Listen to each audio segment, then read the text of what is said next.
আপনারা তো তাদেরকে দেখছেন, আজকে তাদেরকে উল্লেখযোগ্য তাদের ফ্যাসিস্টের অন্যতম সহযোগী অনেক অবৈধ মন্ত্রী এবং এমপি উল্লেখযোগ্য তাদেরকে আজকে নিয়ে আসা হয়েছে। তাদেরকে আজকে আদালতে দেখলে তাদেরকে বিমর্ষই মনে হয়েছে এবং চিন্তাগ্রস্তই মনে হয়েছে। এর একটি কারণ আছে। কারণটা হলো তারা প্রথমে মনে করেছিল যে দেশের যে পরিস্থিতি সেইখানে তারা হয়তো ধারণা করেছে তাদের কিছুই হবে না, কিন্তু দেশের যে দিন দিন দেশের যে সৃষ্টিশীলতা দেখা দিচ্ছে, দেশে যে একটা ভালোভাবে একটা আইনের শাসন প্রতিষ্ঠিত যাচ্ছে এবং তারা বুঝতে পারছে যে আমরা সরকার বিভিন্নভাবে এই মামলাগুলোকে একটা তদন্ত করে একটা অবস্থায় নিয়ে যাওয়া যে একটা প্রশ্ন চালাচ্ছে, এগুলি তারা দেখতে পেরে এবং তারা বুঝতে পারছে তাদের যে অপরাধ তারা করেছে এই অপরাধ থেকে তারা রেহাই পাবে না এবং তাদের জন্য একটা বিচার অপেক্ষা করছে এবং তাদের বিচারে মুখোমুখি হতে হবে এবং দেশের মানুষও যারা জনগণও চায় যে তাদের বিচার হোক, সেই জন্য তারা অনেকটাই চিন্তাগ্রস্ত। আমি আপনাদেরকে প্রথম থেকে আমি বলে আসছি যে ফ্যাসিস্ট আমলের যে বিচার ব্যবস্থা এবং সেখানে আসামিকে ধরা এবং আসামিকে আদালতে হাজির করা এবং আসামিকে বিভিন্ন রিমান্ডে নেওয়া, এই বিষয়গুলি বর্তমান সরকারের জন্য টোটালি ভিন্ন। কারণ ফ্যাসিস্টের বিষয়টা ছিল বিচার না, ফ্যাসিস্টের বিষয়টাই ছিল হাসিনার বিষয়টাই ছিল জনগণকে ভয় দেখানো এবং মামলা করে আসামিদের উপরে টর্চার করে অন্য মানুষকে ভয় দেখানো এবং সেখানে বিচার নামে অবিচার করা, রিমান্ডে নিয়ে নির্যাতন করা এবং মানুষকে পঙ্গু করে দেওয়া। কিন্তু এই সরকারের বিষয়টা একটু ভিন্ন। এই সরকার আমরা চাচ্ছি যে বাংলাদেশের যে বিচার ব্যবস্থাটা, এটা আমরা একটা আন্তর্জাতিক মানের বিচার ব্যবস্থাতে আমরা নিয়ে যেতে চাই এবং মানুষ বুঝতে পারুক যে এখানে কারোর প্রতি কোনো অন্যায় করা হচ্ছে না এবং তাদেরকে যতটুকু আইনের আওতায় এনে তাদেরকে জিজ্ঞাসাবাদ, তাদেরকে গ্রেপ্তার করা এবং জেল হাজতে আনা নেওয়া এগুলি করা হচ্ছে।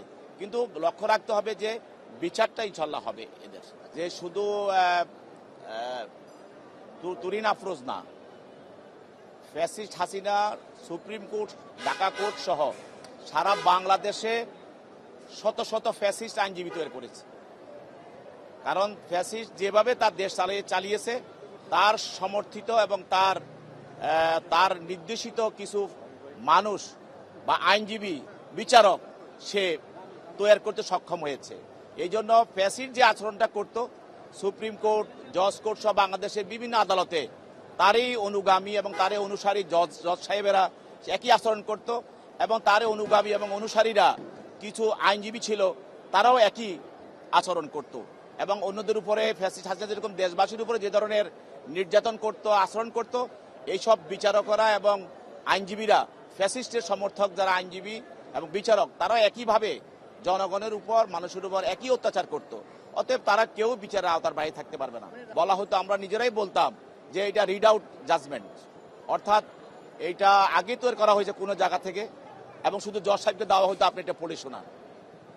এই ধরনের তখন জনগণের মধ্যে এটা ছিল যে রায়টা অন্য জায়গা থেকে তৈরি করে আনা হতো।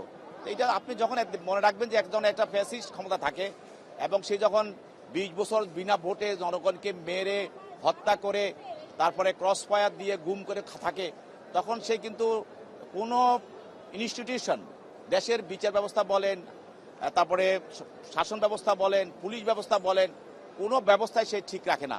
সবগুলি তার নিয়ন্ত্রণ রাখতে হয়, নাহলে সে প্যাসিজম চালাইতে পারে না। না, স্বাভাবিক, কারণ আনিসুল হক এমন কোনো আহামরি কোনো আইনজীবী ছিলেন না এবং সে এমন কোনো বড় ধরনের প্র্যাকটিশনার ছিলেন না, কিন্তু তারপরও সে প্যাসিজমের পক্ষে কাজ করতে করতে গিয়ে সে আইনমন্ত্রী হয়ে গেছে।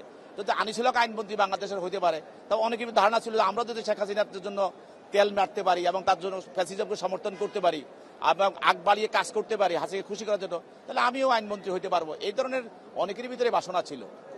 এটা তো বাসনা করাটা, এবং এটা হয়েছে বাংলাদেশে, এমন নয় অনেক বড় বড় রাজনৈতিক দল নেতা আউট হয়ে গেছে, অনেক তোষামতকারী তাদের অবৈধ মন্ত্রী হয়ে গেছে, অবৈধ এমপি হয়ে গেছে।